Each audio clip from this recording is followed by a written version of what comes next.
Hey guys, what's going on? It's Jay. All right, today we are going to show you guys how to adjust the brake on your Technics SL-1200 mk2. So you hit start, and then when you hit stop, you get sort of that lag in the stop. We're going to show you how to tighten that up. You're going to want to remove your slip mat and or rubber mat. I use both. And then your platter has these two finger holes in it. And then put your thumb on the spindle and gently push up. And it should release gently. If it does not, you can very gently tap on the spindle. I'd be real careful doing that. There's going to be 5 Phillips head screws around this inner dust cover. I've already taken them out. So you have 1, 2, 3, 4, 5. And they're number 2 Phillips.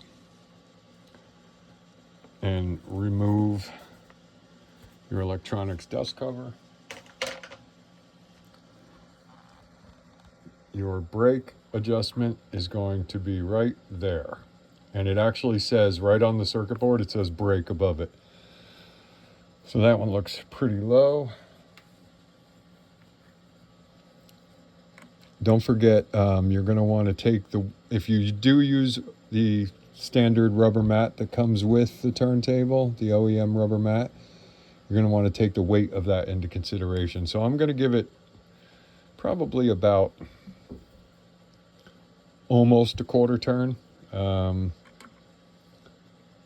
If you don't use a rubber mat, you probably won't need that much of a turn on it, but you can experiment.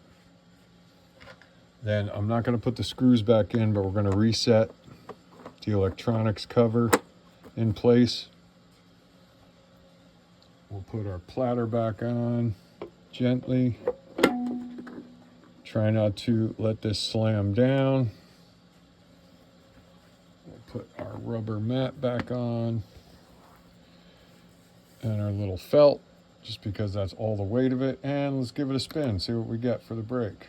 We shouldn't have that lag now. No, that's pretty nice.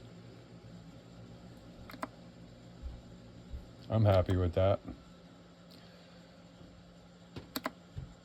I don't spin records professionally anymore, so I don't need it to be a dead stop. If you guys want sort of that instant stop, you can adjust a little bit more clockwise.